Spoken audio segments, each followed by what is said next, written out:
gave him that opportunity to address these problems in an open forum, whether it's at the National Executive, whether it's in a Western Caucus meeting. I had several meetings with the Western Caucus leaders. We discussed many issues. And the issue of the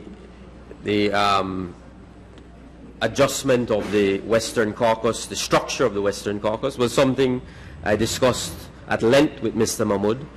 He was the chairman at the time. I discussed it at length with him, and I made it clear to him that I felt that moving in this direction was in the best interest of the party and of him, because he felt overwhelmed as an area representative, and I thought he needed to focus his attention and efforts on his work as an area representative.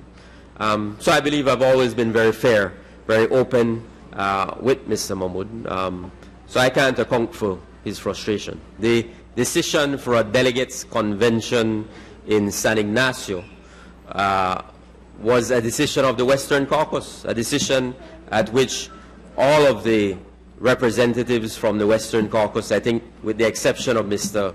Senator Patrick Andrews, I think he was out of the country at the time, all other representatives, Dr. Guerra, Orlando Habet, Dan Silva, and Julius Espat, and all of them met. Mr. Mahmoud was invited to that meeting as well.